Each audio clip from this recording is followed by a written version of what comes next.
You're listening to the Retro Mo Podcast. I'm your host, Mo, and I love to play and review old video games and a few new games too.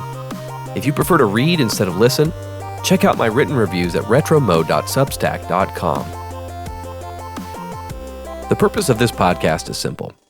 It's an audio version of the game reviews that I write at retromo.substack.com. There's certainly no shortage of game reviews in the wider gaming community by any means, and I don't make any money, nor do I plan to make any money from this at all. There's not really much money to be made in games media anymore anyway. Even well-known companies like IGN are struggling to make ends meet lately. I keep hearing about their staff having layoffs and other things like that. I just love games, especially retro games, and I started writing these game reviews for my own personal enjoyment. When I play games, I can't help but analyze and evaluate what I like, what I don't like, and as I'm playing, I will often pause a game and take some notes. I started posting brief little write-ups in some gaming Discord servers whenever I finished a game, and some friends shared how much they liked reading my mini reviews. I've always enjoyed writing, and when I heard about Substack, I decided to give it a go. I started posting full-length reviews at retromo.substack.com. I've also been wanting to break into podcasting at some point. I have ideas for other podcasts which would take a lot more time and effort, so this simple audio version of my written reviews seemed like a good place to start. I've sometimes asked myself, why even bother with this? And the answer is pretty simple. I realize that it's just something I want to do, something I may even need to do. I'm a creative person, and creators just gotta create. If you're a writer or a podcast producer or a game developer, this may resonate with you.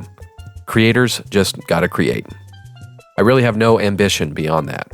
I do it for me, it's good for me, keeps me sharp and adds a productive component to this gaming hobby of mine, which I devote a lot of time to. I hope you can do something creative or productive in your life as well, whatever that may be. And just my 2 cents, don't do it for views or money or fame. Just do it for you. Do it because you enjoy it. You'll thank yourself years down the road when you can say, yeah, I'm glad I did that. I'm proud of that. For my reviews, I use a 20-point scale, similar to IGN's 10-point scale, except I use 0.5s. For example, a 7 out of 10 is a good game, but some games will score a 7.5 out of 10, slightly better. An 8 out of 10 is a great game. A 9 out of 10 is an amazing game, and a 10 out of 10 has achieved classic status. A retro classic or a modern-day classic in the making. I don't tend to review too many bad games. I mostly focus on renowned or at least well-known games. But a 6 out of 10 is an okay game. 5 out of 10 is a meh game. 4 out of 10, bad. 3 out of 10, awful. 2 out of 10, cringe. And 1 out of 10, the worst of the worst. I've yet to write up a review for a game that's lower than a 5, so these lower scores don't really matter anyway. Lately, my focus has been on well-known Super Nintendo games, though once I've covered the best of the SNES catalog, I'll move on to Nintendo 64, GameCube, PlayStation 1, PlayStation 2, and so on. I also get sucked into some new games from time to time, so you may see some of those popping up occasionally as well.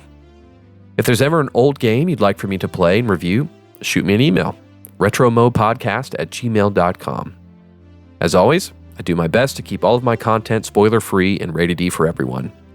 If you find this podcast enjoyable or helpful, tell a friend. Consider giving a 5-star review on your favorite podcast app. Thanks for listening. Godspeed.